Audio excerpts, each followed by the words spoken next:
Welcome to the TCW Podcast. Myself, Michael, and joined by Adam, Matty, and Josh. Obviously, the first thing, we haven't spoke, have we, since Bobby got the job? I mean, what was your thoughts about Matty getting the job? Just start with you, Adam.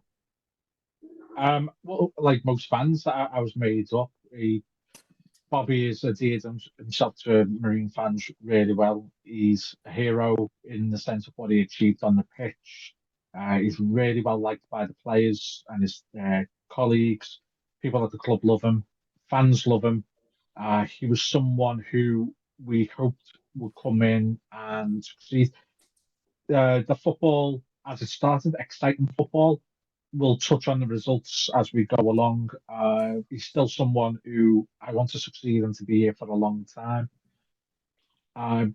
In terms of the personnel that we thought we would get in, there's only really one player up to now who I think has really matched the expectations that we thought he would be able to bring with his connections through the Football League. That being namely Ashton. But I felt throughout the summer, everything was done really well. I thought he was announced early. The recruitment was done brilliantly. We kept the core of the team, got them on contracts. I thought, in terms of a preparation, it couldn't have gone any better. And we got a Welsh away day. So, there was a lot of things, a lot of positives to take. As I say, we'll go into the season, how the season's gone up to now. But in terms of an appointment, I was very happy to see Bobby get the job. Yeah, going to you, Josh. Same thing question, really. Yeah, I was speaking to Matty about it over the summer, and I think I tweeted the same as well. I was happy to have him as long as the job was on, his credentials and not a bit of slight nepotism, which I thought it might have been at the time because, it's Bobby Grant and, we'll get him in and we'll keep the fans happy when there might have been better managers getting there. But again, I'm not there to say that, am I? I was happy to have him. I thought, you know what, it'll be refreshing. Someone who's played the game recently, will understand it. So, you're willing to give anybody a chance, aren't you, in that respect? And it was always going to be tough. It doesn't matter who you brought in, to be honest with you. You could have brought in Carlo Ancelotti and it would have just been totally different to what we were used to, just because of, we've had Neil Young for so long and his probably style of playing, his style of football. No matter who comes in it's going to be a hard job. You've got to get the players on side. You've got to try and stamp your own brand on that as well. And I think he has tried that, hasn't he, to an extent. It's early, isn't it? I just think the jury's out. There's probably a couple of things that I was a bit about, which we'll probably touch upon later in the pod. But yeah, I was all for it. Like I say, as long as it was done for the right reasons, which initially it looked it, didn't we? We won 3 games out of 4, and we thought, oh, here we go. He is stamping his own thing on it, but since then it slid a little bit. Yes, go on. Same to you, Matty. Yeah, I think I was the same as what both the lads have just said there. I think it was just like a big change, wasn't it? We've had Neil in for the last 7 years, seeing him in the dugout every week, the same sort of like philosophy and football being played. It was a big change. It was always going to take a while to adapt to, but I think everyone was quite optimistic about it, weren't they? It was however much, Youngie took us up 2 leagues, got us to the 3rd round of the FA Cup. There was always some people moaning about the style of footy that we were playing and the way that we played. So I think when everyone heard that Grant was coming in, they were thinking, oh, this is a new lease of life for the club, and we'll play this nice like attacking football. And we did for the first few games, but yeah. So everyone, as I say, was really excited about the appointment, and he was a name that we all already knew, and he gets the club and all that sort of waffle. But yeah, I was optimistic at the start, but it's gone down to earth a bit, hasn't it, in the last few weeks? Yeah, I just have to there, Mucky, as well, touching on what Matty's saying there, because you speak to Youngie a fair bit as well in the time that Youngie was with us at the helm. So you've gone from what Matty's just touched on there, and the same with Josh actually pointed out. You've gone from 7 years of stability, of knowing what your identity is. The team had an identity. We went through a lot of players, admittedly, but we we always had an identity of how we were going to approach games and that adaptability. So for you up to now, from what you're seeing, lucky with the change, what are you thinking? Yeah, as I said, I didn't actually go to Mer for the Buxton game, but yeah, I think the style works if you got your full team. And my issue recently is that when we've had the injuries, we've not really changed. And the players who come on, listen, it's not their fault, but they're just not the standard. The lads who, your Neils, especially Butler, does not involve for some reason.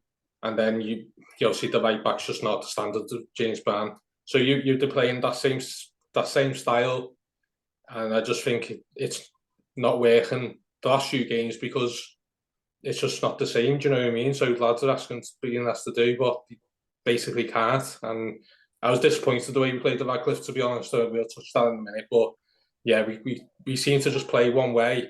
It works if you have your best team, which it did the first 4 games. We got 9 points out of 12. Since the injuries, we've looked like a totally different team, in my opinion.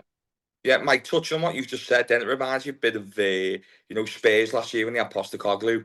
Yeah. And, they had all those injuries. All right, they were unfortunate, but he didn't think, you know what, I'm going to change my style of football there. And it was just like, no, we'll carry on the same. It'll be fine. Yeah. Well, my thing at Radcliffe, my main thing at Radcliffe was that I felt we had to go there and match them physically and then get into the game, whereas it felt like we just thought, we're playing our way, that's it. And within 10 minutes, the game was nearly over. And that was my issue on Tuesday. But that's what they said, isn't it? That Morley in his interview, like he gone out there and said that it was a lack of respect from Marine, like towards him, which is just not. Yeah. That's not good at all, like, is it? So. Yeah. We're going to go on to obviously recruitment. I mean, I think the contract situations, they've done well to keep the players we had last season, the main ones. But I can only really think of Hunter. Maybe I'm missing someone, but I can only really think of Hunter that I can think's been good for us. I mean, I'll go with you, Adam. What's your thoughts on recruitment so far? Recruitment so far is still a work in progress, I think, because we've already seen Gamble's gone after 10 games. I think he played 10 days, played 1 game, gone already. Nolan, Geordie's out on him. I've not heard a positive comment from a single fan. I'm not here to knock players. Players, we're not that kind of club. We're not that fan base. It is a common consensus, though. He was torn apart. Absolutely torn apart and looking incredibly out of his depth. You always want players to turn it around. Players can turn it around. And there's one player who I'm going to touch on now, is James Butler. I honestly thought James Butler was on his way out last January. And now I see, we all see it clear as day, how important he was to the defence. One of the things that I think we've also got to touch on as well is the fact that players are human beings and they're semi-professional and they have full-time job. We all saw the interview after Darlington. Now, no names were specifically mentioned by the manager, but certainly a player was thrown under the bus. We all had a feeling it was Chris Doyle. Now, let's remember, Chris Doyle's coming back from injury. Chris Doyle also has a full-time job, and Chris Doyle's just become a dad. So he's going through all the stuff that all new dads go through. Recruitment-wise, I'll be honest with you, I'll be amazed if we find many players that are going to come in and they hear a manager absolutely berating a player like that on an interview while they're not named names, just to throw someone out like that. It's going to be interesting to see who we bring in and how we bring them in, who actually wants to come here. But as I say, Geordie's out, got to back the manager and hopefully, what I'm saying will just come to pass and it'll be nonchalant in the end. Yeah, same with you, Josh, really, about the recruitment. Yeah, so I like what Brevo said, and I was again speaking to Matty about this over the summer, and my main thing was, to keep the core of players who from February, March last year looked like a totally different team, keeping your spine of your team, your Wardles, your Doyles, Butler again, your midfields, Whelan. James Brown as well, like what a player he is, and we all kind of said, didn't we, right, we need to focus on the attacking. I think the attacking outlet was our biggest, obviously, Achilles heel last year. Obviously, not having Jack Hazelhurst is a big miss, and we brought Ash Hunter in, who just looks a cut above everybody else, doesn't he? And I think my only biggest concern with someone like him is if we carry on the way we are we going to be able to keep someone like that? And I haven't seen George Newell play yet. I believe he was unlucky. I know we got that back concussion, and I think he's back next week, but I believe he does look a different player, adds a bit of physicality up top as well, and does provide us that bit of impetus, a bit of a focal point. But yeah, it's I don't know. It's going to be tough, isn't it, now? Because as Brevo's just said, then we're down Butler, but then we also down Doyle now as well, because let's be totally honest, everybody knew who he was on about in that interview. I thought it was harsh. I watched the replays back of the goals. I was there. I didn't want to watch it again, but I thought I watched the replays back of the goals, and I'm no football analysis, but I didn't see anybody duck away from the ball. Thank you for bringing that up, Josh, because I asked Mucky that. I've watched the goals back twice. I don't know who's ducking, because I don't see a single person ducking any single goal. Thank you very much. I'm glad for that, because I was watching it thinking, am I watching like a different game here? I think it was the third goal he was relating to, and the ball was 10 foot, 10 foot in the air, so no one's getting near it. So yeah, I was just a bit baffled by it, to be honest. And I think, as you just said, then, if I know non-league recruitment's non-stop till March, and people come and go, but if you're looking to get people in, and they're seeing managers throwing players under the bus already at this stage of the season, then yeah, you're going to struggle, of course you are.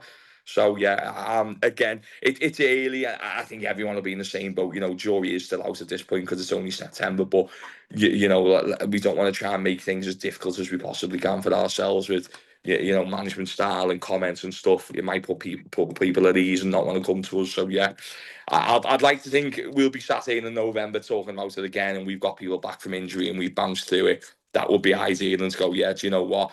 Just a bit of a rough part of the road, but we've got through it. Yeah, go with you, Matty. Yeah, I think Grant is what he is, isn't he? He doesn't seem to change that for anyone, like whether it's a new lad who's come in or if it's Doyle who's been at the club, well, years ago and then for a few years now, or a couple of seasons now, sorry. Yeah, the interview was harsh, wasn't it? And the general consensus online was that, it wasn't a good look. And I agree with what the lads have said there about players being, well, not apprehensive to join, but maybe like thinking twice about it. But yeah, some of the signings that we've seen come in over the last week or so, I think it's fair to say I've not cut it really. As you can see, with Gamble being sort of let go already, and the right back Nolan, who's just looked poor in both games. But it's interesting, really, isn't it? Because you look at the recruitment, and in the summer we were all buzzing that they'd kept the lads that did well for us at the back end of last season. Your Whelans and stuff, and he can't get off the bench. So, he won every award there was to win at the awards night, sorry, and now he can't get a game. So I think it just shows you the difference in style between Youngie and Bobby Grant, doesn't it? The players are well out of favour a little bit under him, and he seems to have his favourites, and he'll put them in any position that they're willing to play in. It seems. Yeah, I mean, I'll touch on that as well. I thought the interview was harsh. I did exactly the same as Josh did, actually, because obviously watching it, you think, have I missed something? Yeah. Don't get me wrong. Listen, Doyle say this himself. He didn't have a good game, but there was mistakes all around the pitch on every goal. So it just felt like, if you're going to blame Doyle, you blame the whole team. Half the team. It was, and kind of thing. And the other thing is, it's okay. If he's out of favour, who are you going to bring in? Who's going to be as good as him, and not just good as him, as loyal as him. Because players these days they'll move for an extra £5 in non-league, and Doyle was stayed when he could probably get better offers. So I don't really get it really, because like Saturday he's putting a centre mid, a centre back, and it just didn't work whatsoever. So it's all well and good drop. He's out of favour, but who's he going to bring in that's as good as Doyle? I just don't see it. But yeah, go to the next thing game. So obviously, Sorry, Murphy. go on. Murphy, just to touch on there as well about with Doyle. Someone of Doyle's quality, you're very lucky in non-league if you find a player who actually supports and loves a non-league side. Yeah. You know, to actually have a player of quality who does that, who absolutely loves the club. Very lucky, and something like someone like him should not be taken for granted. Yes, he had a bad game. He'll be the first one to tell you that he's had a bad game. Yeah. We're not sat here. None of us are like Christo's best mates. We're not. We're just fans who've been going for a very long time, who can tell you first and foremost that if you're new to non-league, Premier League, Championship clubs, etc., will always have a player that comes through who loves that club. It's very, very rare to find that in a non-league setting. And the fact that we have got a player of Chris Doyle's ability, of his quality, who actually loves Marine, can't be taken that for granted. I just don't get as well Sam Fielding. So I had a good chat with Bobby at the Ashton pre-season game, and he was raving about Sam Fielding in the midfield and what he can do and what he can bring. So to throw him as a centre half, what did you guys think of that? So it was just a question I really wanted to ask. Well, I mean, we had two centre backs on the bench on Saturday, and he played there, like, which I was a bit baffled about. I like Fielding as a player. I think he's good on the ball. You know, he's one of those players who likes to dictate the game and put it out wide for the wingers and stuff. And I do like that about him, but he was being asked to do things that he doesn't look comfortable with. You know, he's a midfielder, like not a centre back. So when the Radcliffe game, 2 minutes in, the striker got in between him and Wardle, and it looked like a lad who hadn't played centre back before, not knowing like the right positions and where to be in relation to your man, to enable you to clear the ball or head it away. So it was just like whether it was an experiment or it was just a dig at Doyle, I don't know, but it didn't go well. Yeah. Going to the next game. So obviously we've touched on it, the last 4 games, innit? What do you think has gone wrong, and do you think obviously injuries are? I mean, I'd go on me. I do think injuries have a part, but I don't think it's acceptable to be losing 4-1, 2 games. And I think the last 4 games you've seen goals like just from crosses. We can't seem to defend them. You think we don't stop the cross, we don't win the header. I obviously get your point of view, Adam, on what you think's gone wrong last 4 games. Well, we haven't kept a clean sheet yet. No. That's first and foremost. So we've been a team that has always been very compact at the back, that works very hard and can grind out results. Now, we didn't always win. I remember this time last year, we were all sat with our heads in our hands thinking, whole of the moon. We came too high, too far, too soon. We're back in the NPL soon. And, it took us till November to get 9 points on the board. So I think some of us are already getting lost in the fact that we started off so well and then we've had these defeats. And it's not just losing games, it's the manner that we've been beaten. We've been beaten comfortably. We were beaten within first 7 minutes on the weekend. So there is a lot of issue there in terms of where things went wrong. Is it a confidence issue? Is it that change again? From the stability of having a manager who has an identity, his teams has an identity. So new managers come in, he's trying to impose that new way of playing. But you play high lines and you're asking someone of Josh Wardle, Doyle and Butler to be sprinting back. Let's not forget Butler getting absolutely done last year away at Kings Lynn to Josh Amami, who's not exactly a pacey player, isn't he? So you're asking players who aren't really of that caliber. You're trying to do a job without the correct tools, in my opinion. I know it's so easy for me to be sat here and playing Football Manager over a Zoom call, but I just don't feel like we're doing the basics. We're not winning the duels, and we're slow to react and to adapt to a game as well. Games getting away from us too quickly, and we're not working on it. I'm seeing players like Finn. Finn's not been particularly known to be one to be yelling across, and I've already seen Finn having to shout out what's going on and looking across to people to try and get an idea of what we're supposed to be doing, how we're supposed to be playing, how are we adapting throughout the game. Because I'm seeing other teams adapt to us, but I'm not seeing us adapting to them. Yeah. Yeah, going to you, Josh, same thing, really. Yeah, it was just basics. I think Adam just hit the nail on the head. Like, all right, I've only been to a couple of games this season, but obviously I've watched the highlights and stuff. I'll be back properly soon when my cricket season ends, probably to bring more bad luck. But like, like the Darlington game, it was just balls over the top. Like it's proper, like Darlington were going, hang on a minute, they're playing a high line, so we just boot it over the top of them and just run in behind and score. And it's just like you think within National League North now we're past all that, with someone just whacking it over the top. And then it just seems to be the old ways, and we seem to do this under Neil as well. And that's why I'm saying it's not having a swipe at Bobby here. I don't know if it's just a bit of a team thing, but we get in these positions and go, do you know what? What's the best thing to do here? We'll totally bypass the midfield and we'll just try and hit long balls up to 5'7" Finn against a 6 foot centre half. And you're just like, come on. There's different ways of playing football. Like we done it against Darlington for 90 minutes, just trying to hit the ball over the top for Finn. Like that's not his game. He's not going to win you the header. Get the ball along the floor and pass behind.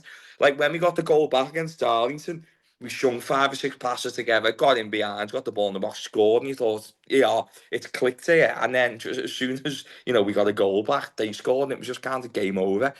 It just seems to be basic again, just totally bypassing the midfield, resulting to Ruse just hoofing the ball up to Finn and seeing what he can do. And the lad's a wizard with the ball at his feet, but he's not 6'2". He can't challenge defenders and try and get the ball down. And yeah, that just annoyed me more than anything, to be honest with you. Like that style of play. And then he's just mentioned then against Radcliffe, I've seen the highlights, and you know how Radcliffe are going to play. They've always played. All right, they've got decent managers in, but they always play a similar style, similar way.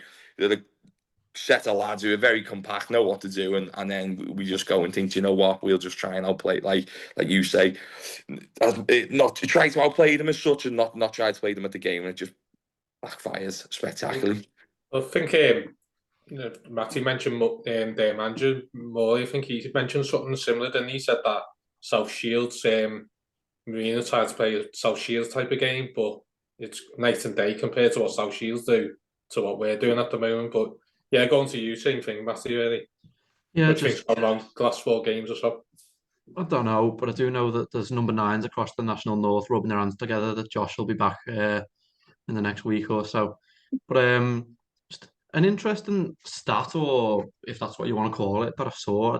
I don't think we ever lost 4 games in a row under Youngie at any point in his time at the club. So to be on that run already under Grant is something that really needs to be addressed and put a stop to. But yeah, as you said, the game against Radcliffe, I mean, what even was that? We were 3-1 down after 12 minutes. Like that's just not it's not a game of football. That's just like that's like lads who are like under 10s on a Sunday. You know what I mean? There was no organisation about them, and we were just like a knife through butter when we wanted to play the ball into the midfield. There was nothing there. Like it was just time after time in that first 15, 20 minutes that like they were just getting in behind our midfield, bypassing it and getting it wide and putting a cross in and scoring. I mean, the second goal, I think it was just like comical defending. I mean, he just ran down the whole wing and put a ball in, and nobody cut it out, and he just ran onto it and put it in. Like, it was just like proper annoying to watch because the first few games we'd been very good, even including South Shields when we got beat 1-0. We didn't deserve to lose that game. We were the better team in the game, 100%. So to see where we are now from that, I just don't think that can be the result of 2 players getting injured. That's it. I just don't want to put it down to that because it seems like there's more of a maybe it's a mentality issue. They've lost a couple of games and the heads have gone or whatever it might be. Yeah. I'm hesitant to just let people blame it on 2 players being injured because that shouldn't ruin an entire philosophy or an entire team. That's just shouldn't be how it works. We should have a capable squad where if you do lose a Newell, you've got another lad who can go and do that job up front because you look at the attackers we've signed, it's only Newell who's above 6 foot. The rest of them are under 5'10".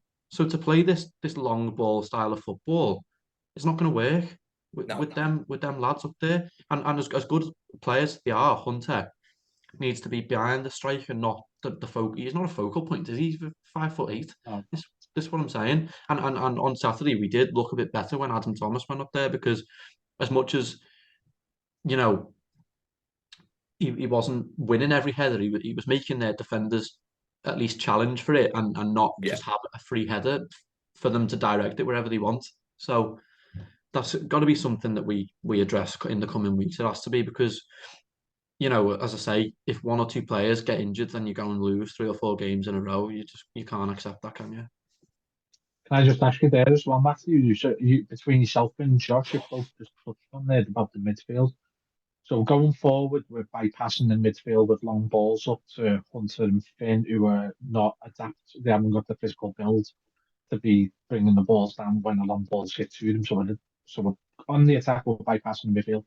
In defence, we're not tracking. The midfield's not tracking back, and it's not stopping. Have a look how many goals were conceded by deep runs being made. Just absolutely not one single midfielder is picking up a single deep run being made.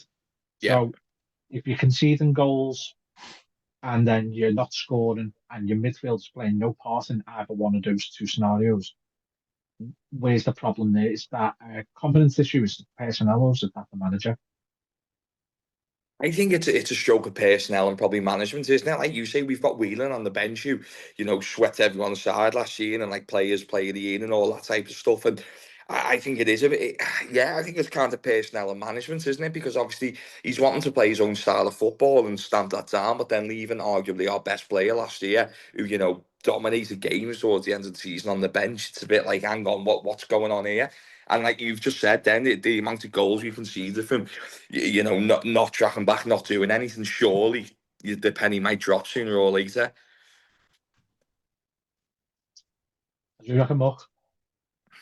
Yeah, I've said the same thing. It's just, I just, you obviously Josh was talked about Ange, didn't he, at Tottenham, and he's right. It's just like, I just don't know how they went into that game on Saturday thinking they could just go there and think we're so much better than you. It was never that game. It's never that game at Redcliffe. They got two big lads who are honest, proper Manchester lads who, it's a tough place to go. And you were not going to go there and pass them off the field and be dominant without your best team. So, for me, it was just, and the first 15 minutes proved that. And, I listened to the interview and I'm not going to pretend like I didn't want Grant, because I did, and I still back him. I would still give him the season to prove himself, because I think, as a manager, we've made the decision. I think it'd be ridiculous to sack him now or get rid of him. But, you have to change. You can't always play that way. And, let's be honest about it. We haven't got the best team in the league. So it's lunacy to be going, we're just going to bomb on. And then you see in the first 15 minutes, it's like, it's comical. If you've seen that defending, and I don't want to go in it, but I just feel, as a fan, and I'll bring up Niall Cummins as well. Niall Cummins did a tweet and basically said the same thing. So don't listen to me, like some random football manager expert on a podcast. Listen to an ex-footballer who's played for us. He said exactly the same thing. No one was trying to do contact in the box, and no one was closing down, and there was too many people who were basically passengers. And that's exactly how I seen it on Saturday. Because I was sitting there thinking, well, you're just being absolutely roasted by Darlington at home, and that's the reaction you give in the first 15 minutes. So it just, and I got to be honest, I'm slightly worried. I know people only bang on about injuries and all that, but what I've seen the last 4 games, let's be honest about it, Al Faith won 1 game all season. That was against us. Peterborough won 1 game all season. That was against us. Yeah. And we've been slapped twice. So I do think it's worrying, and I do think we need a big performance on Saturday. Got to do, because I just think he's under a little bit of pressure. Again, they've got to get that recruitment in, because the conversation throughout the summer with Bobby was the fact that Newell was going to be a played as a 10. And he hasn't, has he? He's been the number 9. Right? Yeah. We still haven't got the number 9 in, and we don't even have a backup number 9. Yeah, but that's another thing for me. It's like we always hear, don't we? It's hard to get strikers in, but every other club gets strikers in. We seem to be the only club in non-league who can't get a striker in. George Neal has been there since probably the start of July when he signed. I can't remember. That's only 2.5 months ago, and we still haven't got anyone in. Now Neal's been out for 3-4 weeks, and it's probably cost us 4 games. We probably wouldn't have lost all 4 if we had the striker. So for me, in terms of recruitment of a striker, that's just not good enough. For me, I just don't think that's good enough, because you're asking 1 minute Adam Thomas was playing for us, next minute Ash Front was playing for us. It's just, it's just ridiculous that we haven't brought no one in nearly 2.5 months. Yeah, it's just touching on the games that we've lost again. The Alfred and Peterborough game, it didn't even. I was at the Peterborough game, not the Alfred one. But if it was anything like Peterborough, we didn't put up a fight. We didn't deserve anything out the game, and we didn't get anything out the game. And then the other two, I mean, as you say, you get hammered 4-1 on Tuesday night at home, and people are not happy with that result, and you're singling out players in interviews and stuff. And then you go on Saturday, you think, okay, let's shut up shop a little bit, keep it tight the first 15 minutes, you've conceded 3 goals. So, it's just, it just highlights a lack of understanding or tactical awareness of what Radcliffe were going to be about on Saturday, because, as I say, the second goal, the lad just ran down the line, didn't do anything spectacular, any like mad tricks or skills. He just ran down the line, cut it back, and the lad runs onto it and finishes it with nobody tracking him, not one of the midfielders picking him up in the number 10 position. So yeah, just really poor on Saturday. And then if you can't defend a cross, or if you're the goalie and you can't punch a ball out rather than in to your own net, then that is also a problem, because that third goal on Saturday, I mean, what even was that? Like, not going in too hard on individuals, but I mean, come on. It's not Spinelli's last game for us now. Yeah. Yeah. So just going on. I know we've touched on it a little bit, haven't we? Really, about the style of play, like kind of thing. And I've said my points of view. I think, I don't mind the style of play, but I do think you have to. You can't just be set in one way, because it just doesn't work. Some games you can play open football, like, if you're playing like a Peterborough, then yeah, that's fine. But, you just can't do. I think you've got to be like flexible. I think Youngie was quite flexible. He could be ultra defensive, but he could actually go and have a go in games, as you've seen at the back end of last season. I mean, what do you think on the style play, Adam? Style of play, it's exciting when it works, and it's an absolute horror show when it doesn't work. We all said in the summer, didn't we? I think everyone touched it. When you win, you're going to win spectacularly, and then when you lose, it's going to be a hammering. And 2-4-1 defeats on the back have been awful. But let's not forget the absolute chaos, bedlam at the MTA when Finn at the last, effectively was the last kick of the game. It has worked, and we went to South Shields and very unlucky not to be coming away with all 3 points, never mind 8 points. And there's games where it's such as that you don't mind losing. Losing comes as part and parcel of football. It's going to happen. It's the manner that you're losing, and we came away from South Shields and everyone was absolutely made up with the performance. Got nothing out of the game. Should have got something. All right, excited to go into the next game. Let's take it away now. Lost to Peterborough, then you lose to Darlington. You get hammered by Darlington, and you think, right, okay, let's go to Radcliffe, for the team that up to last season was similar to us. You might lose, you might win, you might get a draw, and the game was over within minutes of kick-off. And yeah, we've all of a sudden flipped in the space of 2 weeks, gone from everyone excited to go to the MTA, to go on the away day and go and watch Marine playing football because it's exciting football, to now go and think, I don't know what we're going to get. Are we going to be watching hoofball? Are we going to be done and dusted in 15 minutes and then watching us play hoofball?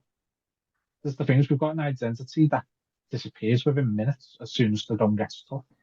Our goals have come from playing good football, and then we just don't seem to play a lot of it, especially these last couple of games where we're now playing hoofball.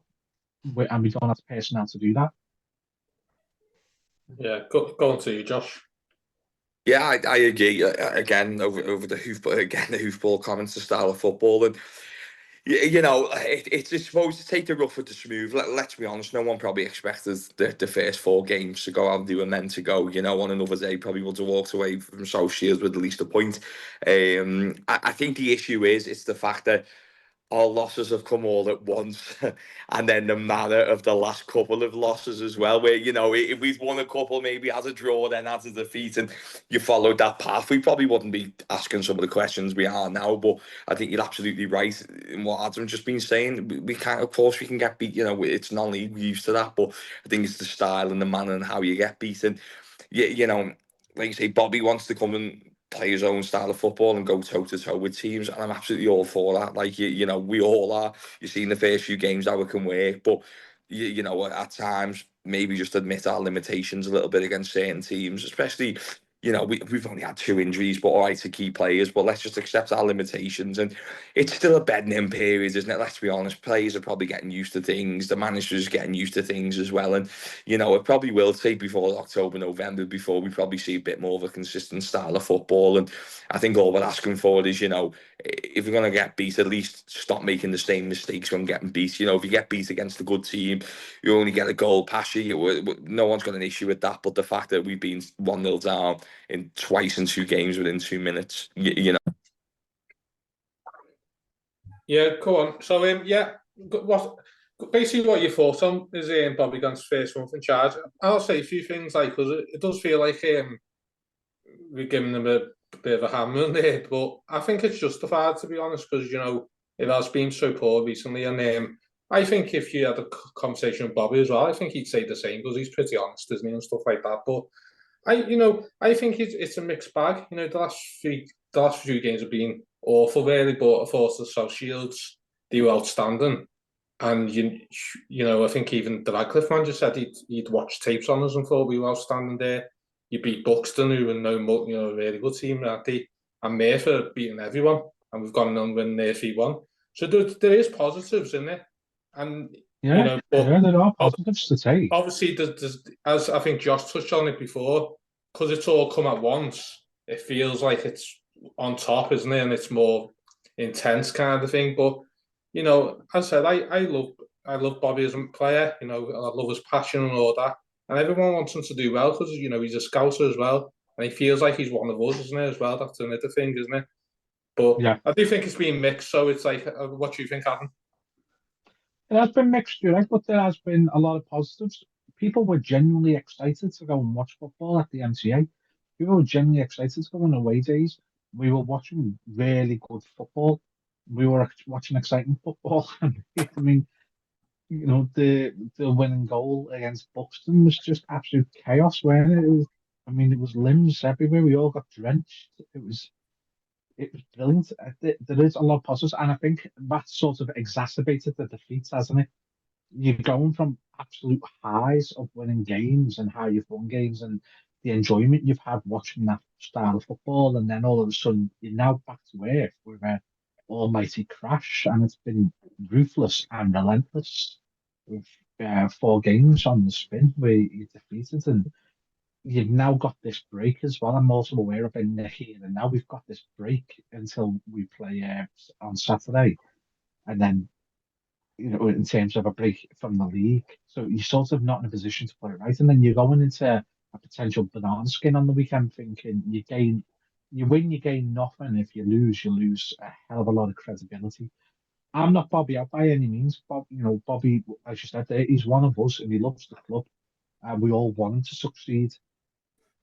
I won't argue with anyone who maybe is thinking Bobby out. Everyone's entitled to an opinion when you're tightening your belt and still parting with your hard-earned cash to go and watch Marine going away. You are entitled to your opinion. You can disagree with it, but no one's right and no one is wrong.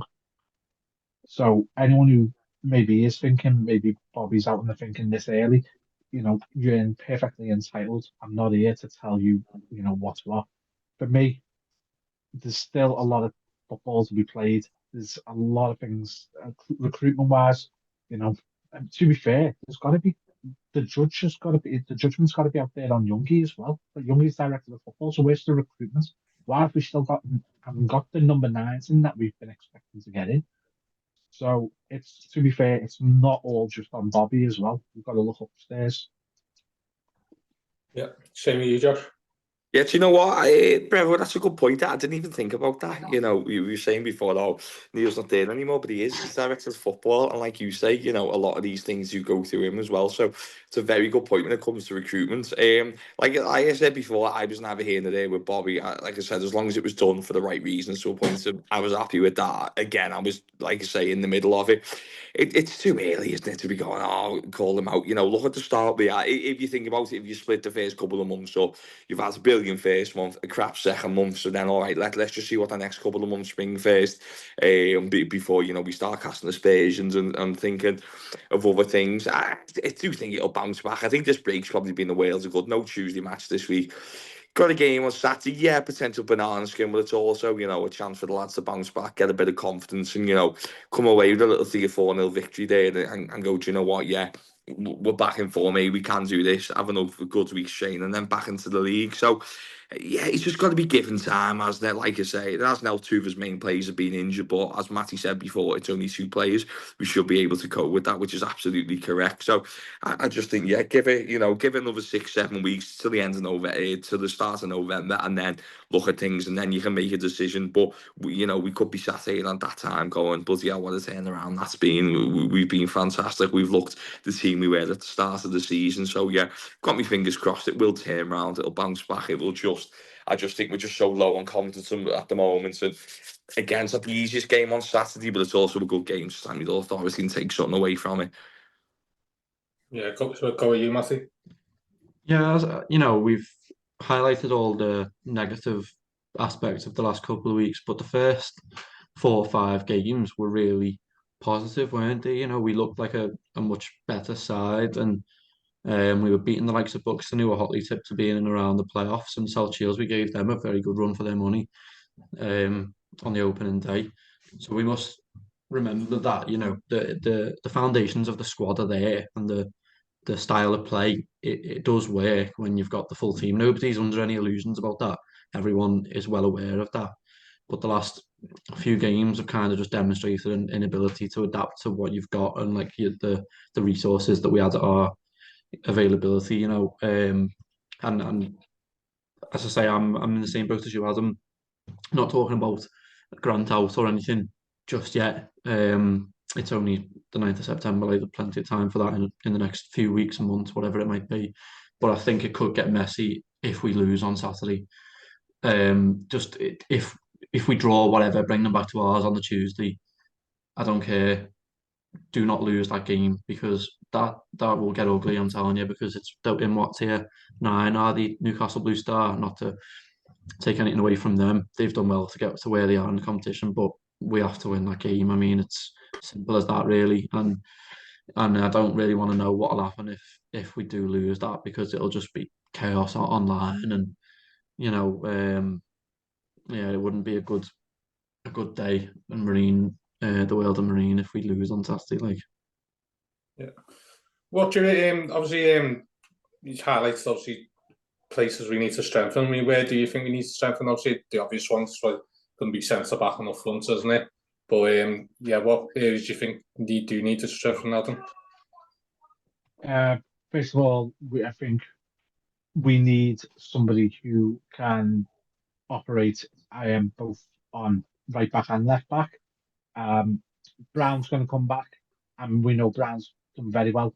To be fair, I'm going to say this as well. I never really rated him beforehand, but towards the back end of last season, Adam Thomas played right back a few times. I thought he'd done a really good job at right back as a deputy. I think as well, yeah, we're going to have to centre off. I don't think we have very good press resistant holding midfielders, in all honesty. And we're certainly not playing in a way where you can have our hold. We're playing in a way where you really do need someone who's press resistant. And I don't think we have that. And then as well, you need a quality number 9 and a quality number 10. You know, I think Finn and Ashford up front are doing a stellar job. And I think they're the only two players who maybe can escape any sort of criticism because it's all been left on the pitch. If anything, I'm seeing a much more maturity out of Finn as well this season up to now in terms of how he communicates and talks on the pitch. He's been really good in that aspect. So for me, it's the spine of the team more than anything as well. And when I say it's all about the spine, I'm talking about a number 9, 10, and holding midfielder. Yes, same with you, Josh. Yeah, it's hard, isn't it? Like, I think you've hit the nail on the head. You probably need some versatility there to cover your full-back positions because, we've seen James Brown's out, and I love James Brown. But he's been out. It's hard to cover them, isn't it? And I know it's difficult to try and get lads to sit on the bench and, hoping that they might get an opportunity. But I do think we need someone with a bit of versatility there. It's hard with like the midfield because, again, like you said, we've had like Wheeler on the bench and stuff, so there is options there. There's been options at the back as well. We haven't needed to play centre mids, but I just think probably maybe someone else up front because you've seen there Jorginho's got injured and it's just totally threw out our whole game plan up front really. I just think that'll be it for me really. Somebody else up top who you can either bring on or even start sometimes with Newell, if you're going to adapt things and have a bit of physicality up front and match teams in that respect. So I think that's it for me. Probably someone up top and a cover for your fullbacks because like you just said, the last couple of weeks our fullback right back he hasn't had the best of times, has he? To be honest, it's been quite tough. So yeah, same with you, Matthew. Yeah, I'll echo that really. Not much more to be said. I would like to see maybe another winger come through the door as well. I like Finn or Hunter as your two, maybe the number 10 and the left winger. But I feel like we need another body maybe on the right. I don't think that AJ Warburton's really cut it much for me from what I want to see from a player. I don't think he's quite up to the level that we need right away. I like Lewis Bell as well, but I think he can be a bit one-dimensional at times. So I just want to see a bit of something else up front or on the wing. I like how we play when Newell's in the team, when he's fighting for the long balls and it's dropping to Hunter or other midfielders. But I just think the last couple of weeks without that focal point up there, the likes of Marsden and Gregson have just been a bit like all at sea in the midfield, not really knowing where to be, not knowing where the ball's going to drop because we're not challenging for it. So if it was like the Radcliffe defence or whatever, they've got free headers just to head it to a full back or out wide. And that's just bypassing the midfield. Whereas with Newell in the team, they were a lot more in the game and influencing it, like landing on the second ball or winning it back high up the pitch, sort of thing. So I think maybe, midfielder and a fullback being the two, operative points to address. And then if I could be cheeky and ask for another winger, then definitely that as well. I mean, just on that, because obviously the style has changed. And with Youngie, it was like 3 centre mids who were hard working, weren't it? Where Hunter's, he's great on the ball, isn't he? Do you think that's why the midfield's getting like a bit rinsed as it is? Because there's no doubt Hunter's a brilliant player. Do you know what I mean? You'd want him in your team, but obviously now you've only got really like 2 who are going to be doing that job, aren't they? Like whereas Hunter's more getting on the ball kind of thing. Do you think that's the reason, or? I was saying like when it we lost a couple of players and everyone was kind of getting putting square pegs into round holes and that sort of stuff, like players being played out of position. I would have left Hunter where he is before he would be the last player that I ever moved in the team because for me he's our most influential player in that position he was playing behind the striker, and he's been taken out of it and we just look like a different team. I know that obviously there's no Newell and we're out of options for that, but he would have just been the last player I moved from his position because of how good he'd been in the first few games and how influential he was, as I say, like landing on the ball and creating chances. We can't replicate that, what he was doing. So I would have just left him, but it's too late now, isn't it? In terms of the midfield as well, I do feel if you had that one quality midfielder who can deal with a press when you are playing with such a high line and you're wanting to play such positive forward football, and you want every ball being positive and moving it forward, you have to expect that you're going to get pressed on. And I can't help but feeling that the midfield, is not cut out for being pressed on. They're not great with dealing with being pressed. And that's all of a sudden now we revert to playing hoofball because there's no one there. We're still trying to play high up when we're being pressed on, and all of a sudden, right, okay, we'll skip the midfield because we can't seem to deal with that bit of pressure. And then everything just runs right through the midfield then because it's our position. And one of the things I weren't sure, and I'm still to this day not sure how we play with the midfield when we are on the back foot and teams are running at us, is are we tracking runs or are we just occupying the space and trying to manage the space? I still haven't quite figured out what it is we're trying to do. Yeah, I was just butting it before Josh comes in. I think there's a good point you made, Adam, before. Like, they're asking, listen, Doyle and Wardle are brilliant at the way we were playing last season. Edge of your box, defending. They're being asked, less so probably Wardle, I'd say, but you're being asked to play in the halfway line. And if you watch the goal, the one he says he ducked, which he never, the Doyle one is because he's too high. The ball comes over, he's too pushed up, and he hasn't got the pace to get, and that's not slight on Doyle. You'll say that himself, do you know what I mean? But that's the reason that ball goes at the top, because he's pushing on. So I just don't think we, looking at that team, it's just like, I just don't think we have the defence to be able to play that high line. And I think teams are going to target it now. That's just what I'm going to get your opinion, Josh, anyway.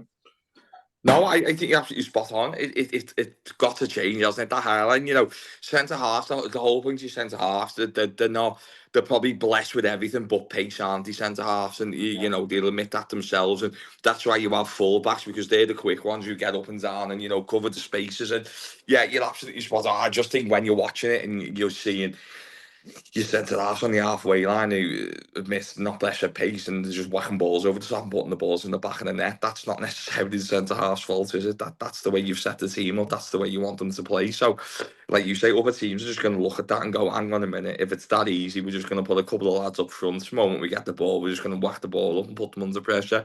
So yeah, that's got to change for me. I don't think we can play that. I don't think we've got the team to play that. And like you say, last year, it wasn't really an issue, was it? We weren't shipping goals left, right, and centre. Especially the last couple of months, we were absolutely solid at the back. So for me, why change it? That wasn't the area that needed to be upheaved and started again. So yeah, that's the main thing for me. I think that's got to be changed. Just get back to what we know with the players that we've got. Yeah. One of the other things that concerns me as well, sorry, Mucky, just to chime in there, is the fact that as the season goes on, we're going to play a lot more football on Saturdays and Tuesdays and through the winter months where you get to that congestion. And if you're asking players who aren't exactly blessed with pace to be sprinting up and down for 90 minutes playing that high line, as the season goes on and they start getting tired, and you're going to start picking up more injuries. Yeah. You're going to have players who are absolutely drained, both physically and mentally. And then at what point do they stop enjoying playing for the football then? And stop enjoying playing for football with the manager and that style of play? And I think also is that I think with the comparison with South Shields, the difference is South Shields are full time, we're part time. So you're asking lads who probably been in work 7 till whatever, work their arse off, and then they're being asked to run up and down a pitch like Keane pressing like Klopp under the doors. And they said if it's Tuesday, Saturday, you have to adapt because players will be out on the feet, and that's what will happen. You know what I mean? But obviously, probably about maybe 8 or 9 teams around us where our style of football will be effective. But then when you're going to play full-time teams, especially later on in the season when we go to Buxton and then you're playing South Shields again, etc. later on, when you've played a lot of football, it's not going to work, is it? No. Going on to the... Sorry, go on. No, I gazed at breath. Oh, sorry. Yeah, so going on the cooked tie, I mean, you touched on before, Josh. I mean, it's probably the best draw you could hope for in terms of where they're ranked, but obviously the form, and they're going to fancy their chances, aren't they? It's a bit of a no-win situation, really, isn't it? Because if we lose, it's going to blow, isn't it? If we win, people probably just not really going to take much away from it, isn't it? My worry is that our deficiencies recently is what they're going to do. They're going to play long balls. They're going to put balls in the box, corners, etc. I mean, how do you see it going on Saturday, Adam? Yeah, no, you hit the nail on the head. It's a no-win scenario for Marine. If they win, well, they're expected to. If they lose, it'll be an embarrassment. I understand where Matty's coming from, but do not lose, even if you have to take the draw and bring them back to us on a Tuesday. I get that, but still, it's a case of Marine should be winning. The levels in terms of the quality and the personnel and the adaptability. If we were to lose that game, the one thing for me would be confidence, because the team's just going into a game. How could they not feel on the lowest? It's also not going to help as well the fact that there are people there within Newcastle Blue Star who seem to confuse non-league side Marine with Europe Champions League side Liverpool, pulling up the Isaac thing.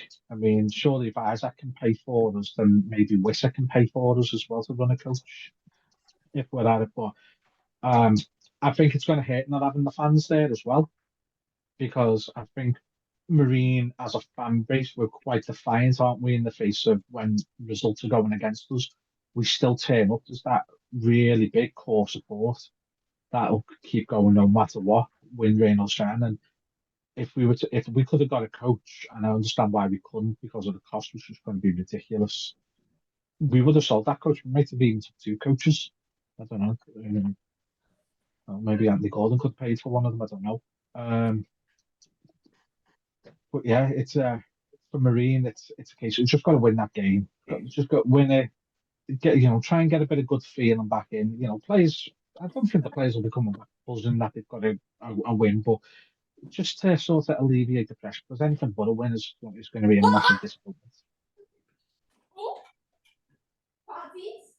Yeah, no, I agree. As I said before, it is tough. Like, the situation we find ourselves in, coming on the back of 4 losses in a row, is not the ideal preparation for this game, is it? But for me, he just needs to be consistent and sure of what he's doing. If he wants to play, if he does want to play Fielding at centre back again, just be sure of what you're doing and like convinced that it's for the benefit of the club. Because on Saturday, I wasn't convinced that some of the decisions that he made, including playing Fielding there, were going to be beneficial for us. So I want some like assurances and consistency in the team.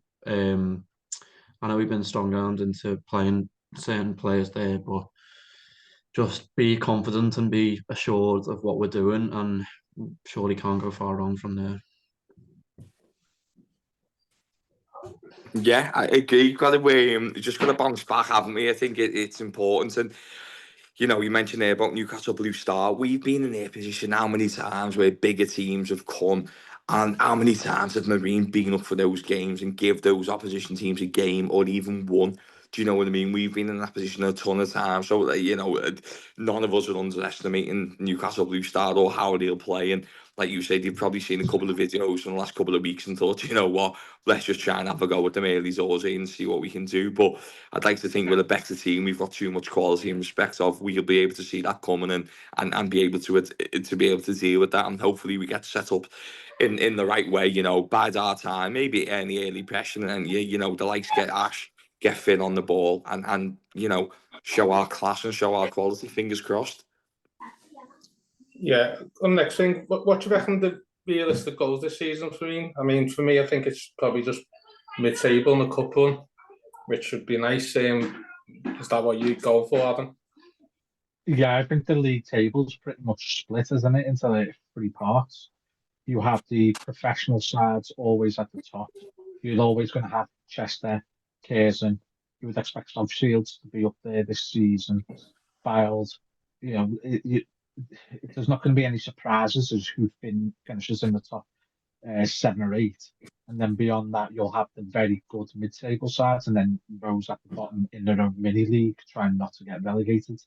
I can see Marine just really finishing middle of the pack. In all honesty, I think as a side, recruitment-wise, we're better. I think how we prepared ourselves throughout the summer was vastly better than last season. I don't see us struggling all the way up to Christmas and then going on a brilliant run to the end of the season. That's not going to happen. It'll just be more picking up wins and losses as the season goes throughout. But it will be a case of consolidating. We're just unfortunately we're not in a position where we can challenge the full-time squads and break into that next part of the league. It takes a lot of money and a lot of resources. It takes clubs that are ex-championship sides, and with the exception of Curzon, a lot of these are big towns, and just as an entire city, where they've got that fan base and that resource. Marine don't have that.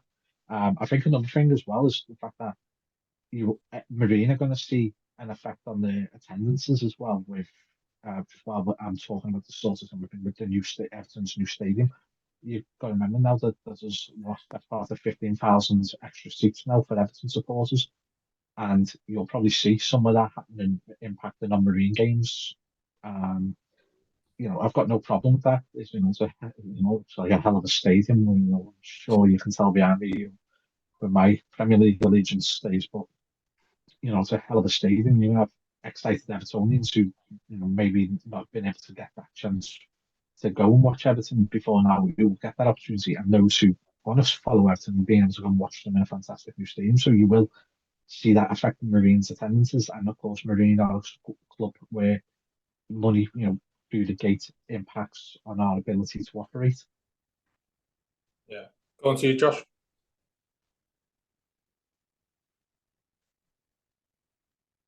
Take myself off mute. I agree. It's just got to be mid-table again, hasn't it? Because I think your first year, you've always just got to try and stay in the league, haven't you? And then, your second, third year, you've just got to try and build on that, become like a bit of regular part of the furniture, and just look to consolidate yourself on there. Because you've seen it a million times with teams coming in the Prem who might do okay in the first year, and then the second year, they just absolutely wilt away and just, don't progress and just be crap basically, and we're not going to do that. We've already had 3 wins already on the board. I do just think let's just consolidate kind of a mid-table again. Primarily, I've said all along the likes of Southport, like I'm not bad mouthing other teams, but how they've managed to stay in the league the last few years is beyond me. Do you know what I mean? So let's be realistic here. If you're aiming to be above them and just be that mid-table, be one of them teams that people don't want to come to because you're always going to get a difficult game, especially at home as well. And it would be nice to get like a little FA Cup run again, wouldn't it, this year? Because we kind of missed that last year, didn't really have that, or even like the FA Trophy, the League Cup. So yeah, it'd just be good, decent for that for me. But yeah, consolidate ourselves in the league, get a decent cup run going, and then you'd look to build and take the next step in the next couple of years. Yeah, go on to you, Matthew. Well, for me, before the season started, the expectation was automatic promotion, but I've kind of renegated on that a little bit over the last week or so after some heavy defeats. And as you say, you want to be like one of them teams who don't give up much at home. But Darlington proved that we're not one of those teams yet.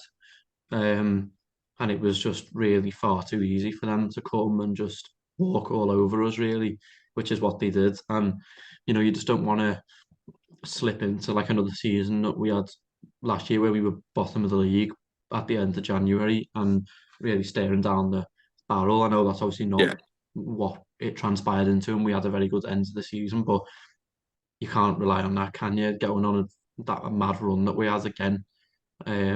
It's got to be a lot more consistent for me. Just not these like stupid results that we had last year, like struggling to beat teams like Farsley, with all due respect, who were playing 14-year-olds. You need to beat sides who are having trouble, or the likes of Southport, who have lost 6 out of their opening 7 games, or whatever it is, 5 so far. So for me, it's just it needs to be much more consistent across the board, and that's genuinely everything. It's recruitment, it's management, it's tactical things, everything. Everyone's got to be pulling in the same direction, and just need to find that level of consistency that we really struggled to get last season until the end of the season, because you don't want to put yourself in that position again, being bottom of the table and needing like some sort of miracle, which is effectively what it was last year, to pull you out of it. Yeah, just the last bit. That was final. Obviously, we haven't done anyone, have we, since Youngie stepped down. I mean, final word on Neil Young's reign in, what was it, 7 years, 2 promotions, kept the club up. Obviously, last season, countless cup runs. And I go, you Adam, you know, what did you think of his reign? Deserves a statue. The short answer is that he's up there with Rolly Howard. And you talk about Marines 130 plus year legacy. Rolly Howard for his tenure and winning the league twice, and then Youngie for transforming the club. That relegation had to happen because we were teetering. We should have probably, we were lucky not to have been relegated years earlier with the Great Escape. To transform the club. Forgive me Evertonians here for using this terminology, but as Klopp said, he turned houses into believers. And we're a National League North side, but his first full season we were MPL West, and we had a very poor start to the MPL West as well. Until COVID hit, and I know we hit the FA Cup lottery with with Spurs and that, but yeah, I mean just how he took that as well. Marine could have just easily spent that money on just trying to get promoted and threw it away, but he didn't. He was part of that committee, along with the actual committee members, to what they done with the funds that were generated, and the club has never looked back and may never look back, but hopefully.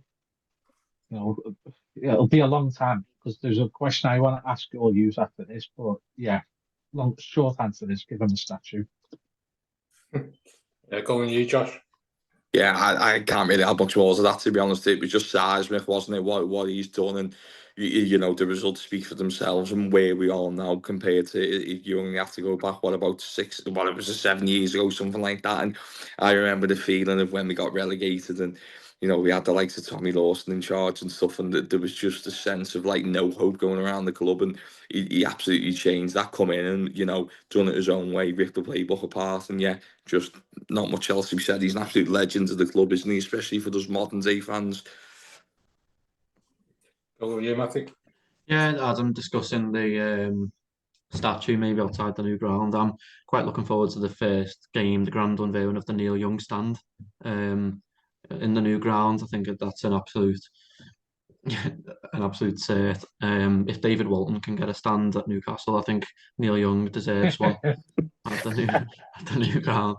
So yeah, no, he just revitalised the club, didn't he, from top to bottom? I mean, when he come in, it was an absolute horror show, and from getting 250, 300 through the door to well over like 1,500 for a lot of the games, or just a bit under that.